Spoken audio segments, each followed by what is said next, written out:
and what we might be able to do working together to address that issue. You've heard it described in a number of ways. One, I think the Director of Homeland Security said it was a challenge, not a crisis. But a little earlier today, we were in Carrizo Springs, Congressman Cuellar and me, and one of the people there responsible for taking care of these young men, these unaccompanied minors who are being processed at that facility, said, this is a Category 5 hurricane in the Gulf with tropical storm force winds on the coast. It's coming. Everybody we've heard from today said that this is just the beginning, and things are going to get much, much worse unless we step up and do something about it. Now, this issue is very complex, as you know. As Congressman Cuellar and I have talked, there's sometimes people talk about the push factors, that is the violence, the lack of economic opportunity and the like in countries to our south, but it's also about pull factors, and that is, what are the immigration laws in the United States? How are they enforced? How do they make sure that if people want to come to America that they come through legal channels and not just rush the border and be able to successfully cross and jump ahead of the line?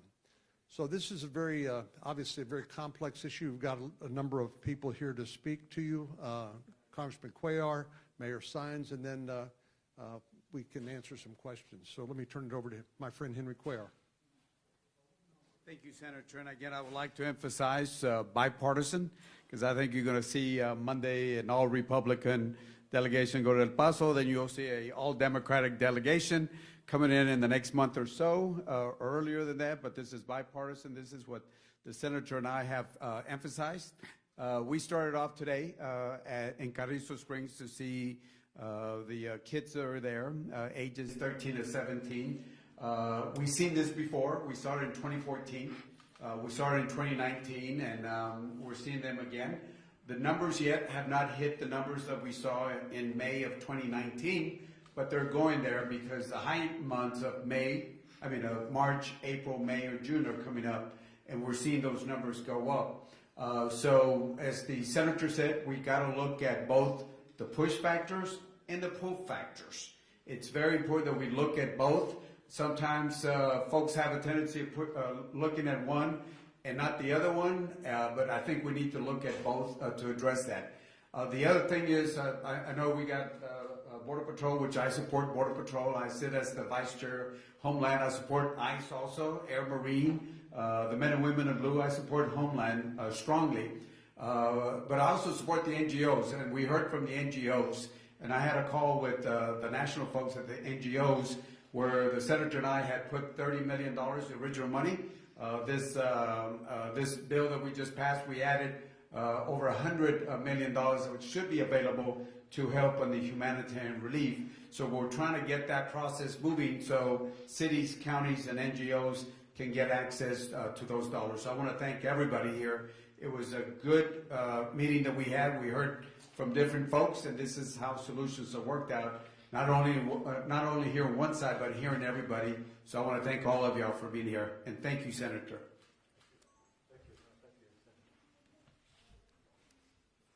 Good afternoon. Thank you again for joining us. It's a pleasure to have a bipartisan group here, in particular Senator Cornyn and Henry Cuellar, Congressman.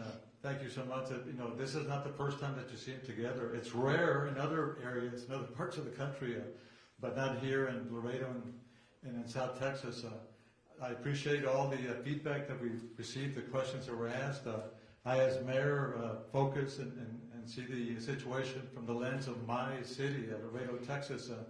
Although Laredo has not received the numbers yet, but we're told that possibly there'll be more overflow from the valley, and we'll see more and more numbers of migrants. I've said it before, and I'll say it again, that usually what Washington structures and by way of policies, we're the recipients of it. The border, especially the border policies, we usually take, what Washington says. Yes, we fuss and sometimes we object, and we're not too willing to accept it. But usually, by and large, we suffer the consequences, or we suffer the benefits, or gain the benefits from it. So in the past, it's been just a tug of war, and the border is usually feels those pains and the repercussions of what Washington sends. Here locally, we're saying Washington, if you're going to change the policies, or you're going to build policies, structure and prepare them, package them for us. Don't expect a city our size or other even smaller cities to do the work of the federal government. So that's really my message. Washington, you want your policies, package them, prepare them, finance them, and we'll be willing to do our part. Thank you very much. We'll be happy to answer a few questions, and we have a lot of expertise up here, so if you want to direct them to somebody in particular, please go ahead. Yes, ma'am. Good afternoon, Senator. Thanks for talking to us. Question, could you describe what you saw today in Carrizo Springs? How many teams were there? What were the facilities like? Were they socially distanced? And did you have any concerns about it? Well, as Congressman Cuellar said, this is not the first surge of individuals we've seen trying to come across the border. It is the first time we've done it during a pandemic. And obviously, we've seen Title 42, which has come up here several times, which is a public health directive from the Center for Disease Control, basically limit the people coming back and forth across the border to essential personnel and traffic. That is all going away. People are coming across without being tested. Some people are tested who are positive, and then they're released to get on a bus and go to the interior of the United States. But specifically, talking about the young people who come across, as I think our friends of the Border Patrol will tell you, this is part of a calculated strategy by the human smuggling organizations that are really transnational criminal organizations with an international network. We saw in Del Rio. The Del Rio sector told us, Congressman Cuellar and I a little earlier today, that there were people from 55 different countries detained recently in the Del Rio sector for the Border Patrol. So obviously it's not people just coming from Central America, not just people coming from Mexico, it's people coming from literally around the world. But the cartels, the criminal organizations have figured out our laws. In some ways, they understand our laws better than we do ourselves, and they play the gaps. They find the gaps. They find the places where they can advance their goals, which is basically to make money, and that by moving people into the United States and overwhelming our system. Right now, there are 1.2 million backlogged immigration court cases. You've heard a lot today about what Congressman Cuellar and I and others have tried to do to get more immigration judges on the border at the point where they encounter the migrants so that they can have their, let's say, asylum case decided quickly while they're still in custody rather than release them never to return again. I'm sorry, but as a follow-up, it really didn't specify exactly what you saw today. We are not allowed, HHS won't allow media into Carrizo Springs, so we're hungry to find out what the conditions are there and the conditions and the concerns that the children are being held for so long in the CBP facilities before they're going to Carrizo Springs. Could you specify? Well, I will say, and maybe I'll ask Henry to come up and follow up, I think they're doing the best they can under very, very difficult circumstances. They are wearing masks, they are trying to socially distance, but as you may have heard, previously the capacity of this particular facility was limited, I think, to 40%, but because the numbers were so great, they've gone now to 100%. And so this is another example of where the public health guidance that all of us are trying our best to follow sort of gets canceled out in the interest of necessity, which is to try to deal with this population. But the one point that was made to us several times today, we heard it come up again here, you can't build enough facilities to take care of all the people that are going to continue to come across the border. You have to do something to stop or to slow down the input or the flow into the country, and that's the challenge. Henry? Thank you, sir. Look, the facilities are being handled by the same contractor that did it in 2014 and 2019. So they got a lot of years of experience.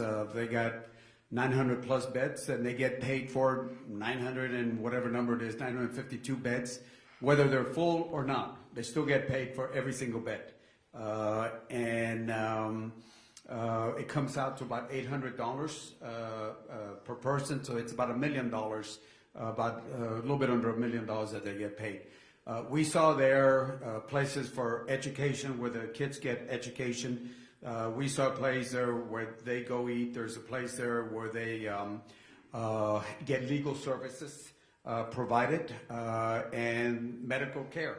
So the vendor who's done this has done it so many years before. If I had it my way, I know we talked about it, we would have said, come on, media, come in. But, the administration told us no. So it's not cages. If anybody said, are they cages? They're definitely not cages. And nobody has had cages in the past.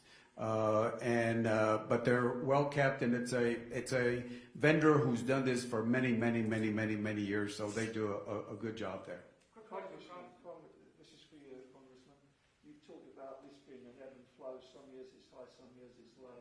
It's not as high this year as 2019. The difference this year is the pandemic. You were in the Valley recently and you told us Border Patrol will not test the migrants coming across. That's not what they do. But it's still the federal government's responsibility. According to the news reports, the Biden administration said we'll send FEMA in. Then we read that Governor Abbott said no, he's not going to allow FEMA in. Mm-hmm.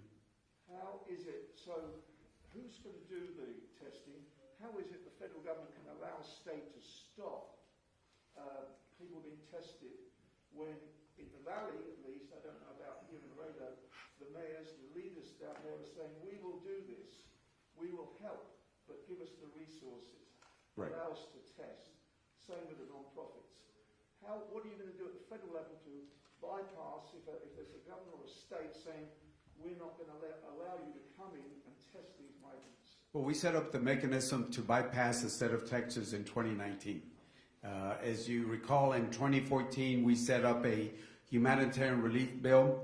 Appropriations. The state was getting millions of dollars, but Governor Perry, Governor Abbott said, we're not going to do that. And I spoke to their offices, and they said they were not going to do that. So then in 2019, quite honestly, I just came up with the mechanism to bypass them. And as you know, it worked well under 2019. So it all depends on the testing depends. Title 42 is used for adults. So the folks, for example, here in Laredo, 73% are single adults, so they're being returned. So there's no testing because they get them and they return them. If they're kids, they will be put in the Health and Human Services. And we heard today that they test them several times to make sure, because depending when you give, so that kids are tested several times. So the kids are being tested. Let's talk about adults. The family units. Border Patrol doesn't test anybody. They do not test anybody.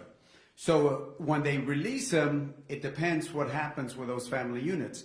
If they go to NGOs, I don't see Mike Smith here, but Mike Smith will tell you, and Sister Norma, they will test them there. But if they have the tickets ready, they will be taken over to the bus station, and nobody has tested them. And that's why Greyhound put out the letter in the map saying, hey, they're going to go all over, and we're worried about our drivers and the non-immigrant passengers that might be sitting close to somebody who has not been tested. So there is a number of them that are not tested, as I broke it down. There is monies, as I mentioned, and we had a conversation yesterday to try to get the money that the mayor and other folks are doing. There is a money, but we got to speed up this process. There's a way to bypass what the governor is saying. There's another pot of money that we can get the money directly to the NGOs and cities. But if you remember, you said last year that the governor was also hoarding the KSAT money and not distributing to the border communities. So are you sure that the resources the federal government will get to the border to do that testing? Yeah. What I'm sure is that I changed the law just because of the state of Texas. I'm sure of that. We changed it, and we put the first $30 million in 2019 to bypass the state of Texas, quite honestly, because Perry said no, Abbott said no, So we changed it. There's another system, and there's a one-pager that I will provide to you that gets that money. We added more money under the rescue plan to put there. So the money's there. We're just trying to figure out so they can do the application. And that's why I was telling DC Catholic Services, hey, let's get the board moving on this. So the money is there to provide that to the cities and counties if they want to do testing. Bronzeville does testing, I believe. City of Laredo doesn't do testing. NGOs, at least Mike Smith does testing here. Sister Norma does testing also. But if they go directly to a bus station, they don't. If they're in Carnes, Sandra, Carnes or Dilley, EOR will release them, and by that time they were tested there, they will be sent to, and we asked this specific question, San Antonio and Austin. Somebody asked me, are they going to San Antonio? We find out Austin too. They're there at those facilities and they say, where do you want to go? Where do you want to take a bus from? I think I can say this, the City of Laredo or the vendor that they have, the Clear Choice that does the testing for international passengers, called our office and said, hey, I think we're going to start getting some migrants to get on their plane. Can we test them and get reimbursed? So it's not only buses, but they, as you know, they use airplanes. In San Antonio, they were using airplanes in 2019. Let me just make one point, and we'll take another question.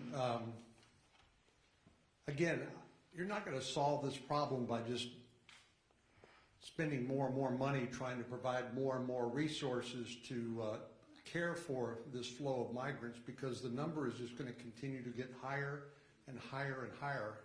And as we heard today, you can't build enough facilities. You can't create enough testing. You can't create enough resources to deal with this unless you deal somehow with the pull factors. And that's where, again, we have to get to a better place when it comes to getting people with legitimate asylum claims in front of an immigration judge so they can make their case. And those that can't would be returned to their country of origin. Right now, the biggest problem is that we've got 1.2 million immigration cases backlogged. People are given a notice to reappear months, maybe years later, and guess what? Most of them don't show up.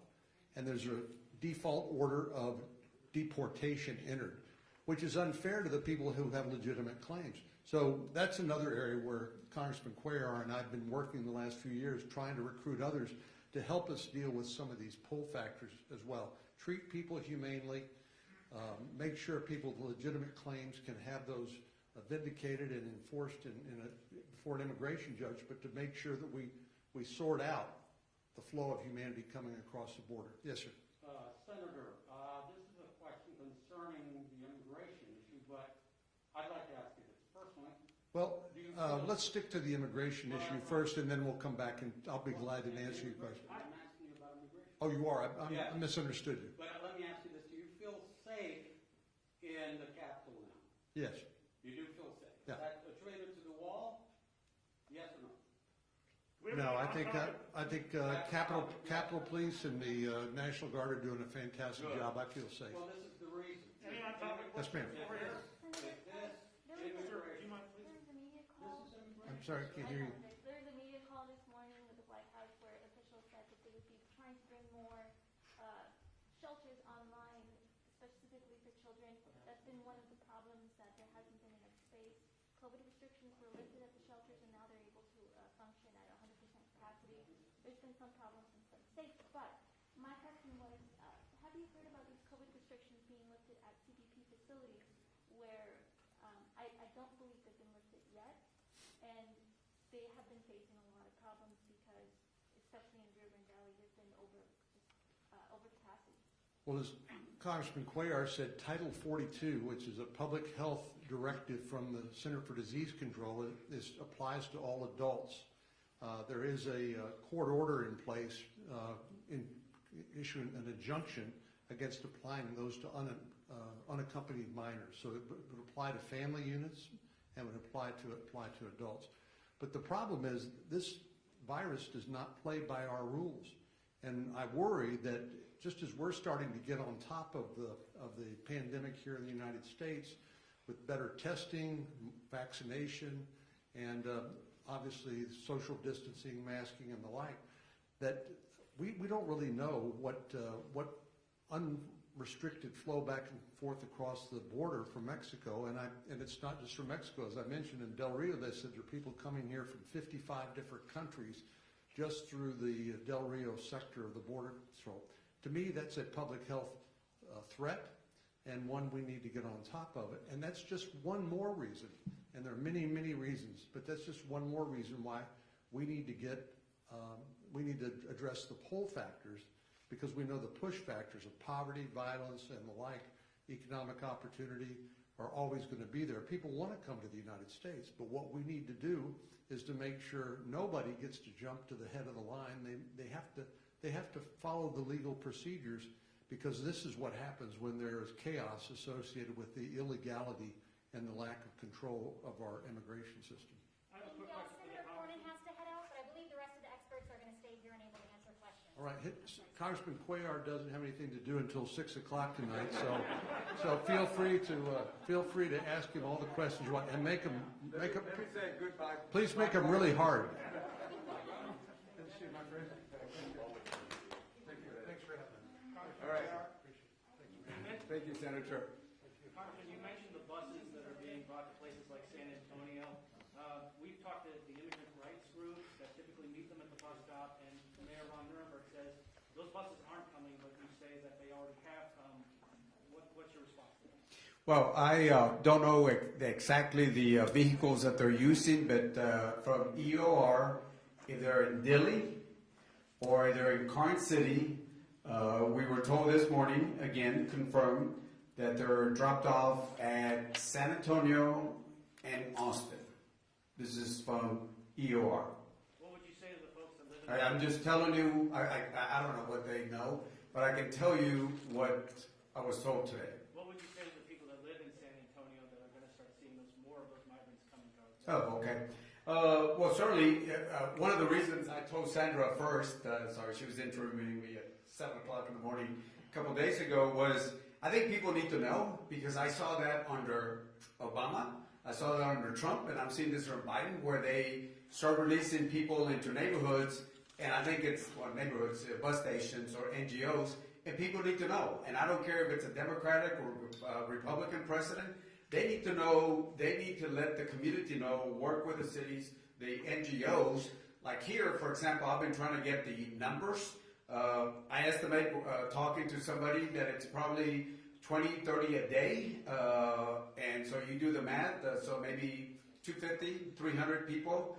San Antonio, I don't have those numbers. I'm going to try to get those numbers, but after they're released and they get their notice to appear, I was told today from them, the folks that actually drop them off, either San Antonio or Austin, depending where they want to take off from. So that's officially from what we were told. Yes, ma'am. Hi, good afternoon. You said that you are not aware of anybody in cages or anything, but on that topic, there have in the past years been reports of alleged inhumane conditions in detention centers. Are you aware of anything that's concerning? Well, look, I think what people were referring to cages was that Border Patrol, the holding folks, the holding places they have, was set up to handle male adults mainly from Mexico. When they started having unaccompanied kids, when it shifted from male adults to single coming over to work, they were having family units and kids. So they had to put the chain links, and Border Patrol can say yes or no. They had to put them in these places that were set up to handle male adults, because in the middle of the night, you're not going to put adults with young kids. So they put this chain links. So when people go in, they would call them cages, because you have these dividers that were set up at the stations, because they were set up to handle single male adults from the 1990s and all that. Correct? Correct. Congressman, I have a question about immigration. Is that all right? Yes. Okay. So I told them I don't like the fence at the Capitol because no. Let me. You asked that question, so I'm gonna answer that. I think that fence with a barbed wire around the Capitol should be taken down, honestly. They should have had enough, National Guard, police, that's a different thing. But my position is, I joke around, I'm back at the border with a fence and barbed wire, but that's my personal opinion. Okay, but mine is about, I sent that so that we'd have some conversation, but national sovereignty. Do you believe at this point it is at stake with the amount of immigrants coming in? And I'll give you an example. Now, Omar is not an immigrant in the way she came as a refugee, I think. And she does not like Jewish people. And she's making an influence. Will we see that? Will you see a complete change in the way policy is run due to the amount of immigrants that are coming through? The wall has nothing to do with it. It is the way we approach it. Can you answer that? I can answer that. By the way, love those boots. I've told you that several times. Just kidding. We know each other very well. Look, every country, we have the sovereign right to protect our border. We need to have law and order. We got to make sure we have orderly people coming in. My father was born in Laredo, Tamaulipas. He became a legal resident and then became a natural citizen. He came in the right way. Every country has a right to do that. We had another meeting with the Hispanic caucus when President Obama was there. Joe Biden was there as the vice president. And I remember a former congressman from the Valley said, we need to let everybody in. This is what he said, let everybody in. We should take care of everybody. Even President Obama at that time said, we can't do that. We want to help as many people as we can, but we can't let the whole world in because the whole world is coming in. So even a progressive president like President Obama said, we can't let that happen. We have to have an orderly process to work with this. Should we follow the asylum credible fears? Absolutely, yes. And we got to make sure that we do that correctly because, as it was mentioned, out of 100 people, my numbers are 12% are going to be allowed in, 88% are not. But we're letting 100% come in. So yes, we should have control of our borders. And once people come in, we need to provide them, treat them with respect, humane, the kids, like they were our kids also. We do need to wrap up. If you want to make a few brief remarks in Spanish. Okay, ¿quién me va a hacer la pregunta en español? Nomás en español, no francés. Solo español. Okay. Para aclarar lo que pide Greyhound y también la hermana de Laredo, al fin como para hacerlo bien simple, va a haber un punto donde la patrulla fronteriza va a hacer exámenes de COVID-19 a los migrantes, sí o no, o eso simplemente los fondos a las ONGs. No sabemos si vamos a llegar a ese punto donde Border Patrol va a hacer los exámenes. Ahorita no hacen los exámenes. Los niños, cuando están con el Health and Human Services como hoy, van a recibir diferentes exámenes del COVID-19, diferentes, no nomás uno, pero diferentes. Las personas que están en MPP se revisan antes que vienen con el COVID-19. Los adultos se regresan abajo de la ley de 1944. Title 42 es una ley de 1944. Esas personas no hay exámenes, se regresan. Las familias que entran aquí, todo depende. Puede ser NGO o puede ser una ciudad. Cada parte es diferente.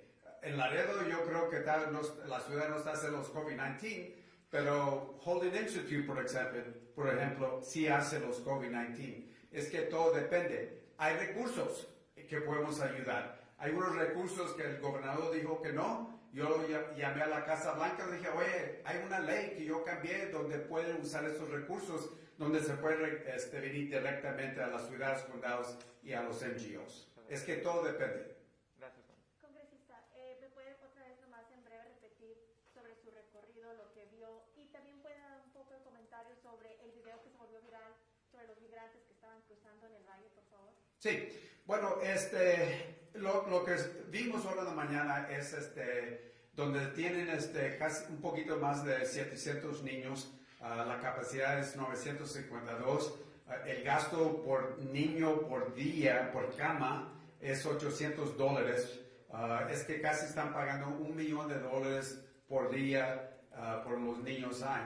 Y eso es nomás una parte donde tenemos esto. Habían partes donde había la educación, partes para servicios legales para los niños, donde se van a cuidar cosas médicos. Es que los niños se están cuidando bien. El contrato es abajo de una compañía que ha manejado esto por muchos años. En 2014 estuvimos en Lakeland con la misma compañía y el costo es el mismo, es casi $1,000 al día, ahorita un poquito menos. Y eso es lo más dólares a este contrato. No cuentan los otros oficiales que están ayudando. Y sobre los comentarios del video que se volvió viral de los migrantes cruzando por el río. Esto me lo mandó alguien, no puedo decir quién me lo mandó, pero pasó en el Valle en este mes, en marzo. Y lo que vimos es personas que están cruzando y personas que vienen aquí a los Estados Unidos, familias, había una línea grande, pero lo que vemos es alguien del grupo criminal que hacen mucho dinero. Sí se oye ahorita lo dijeron $4,000 si eres mexicano, si eres de una familia de Centroamérica, casi $8,000. Todo depende de quién está cruzando. Pero las únicas personas que hacen dinero con drogas y personas son los grupos criminales. Y la otra cosa que hablé con ellos, con los niños, lo pregunté esta pregunta. Oye, ¿qué mensajes se oyen allá? ¿Oyen la Casa Blanca o la administración no vengan? No. Pero vemos en la televisión y oímos de los primos, amigos que están cruzando y ellos dicen, pues ese es el tiempo de cruzar. Y también oyes de grupos que dicen, oye, pagas un poco y puedes cruzar. Es que el mensaje es muy importante y eso es algo que el secretario Jay Johnson, abajo del presidente Obama, entendió muy bien. Entendió muy bien que debes de mandar un mensaje que si vas a entrar, van a venir más personas, muy francamente. We do need to wrap up. Well, I will wrap up, but I'll let all these experts take over now. Thank you very, very much. Thank you, Congressman. You'll have no further questions, I guess this... Mayor, I have a question for the Border Patrol. Congressman Cuellar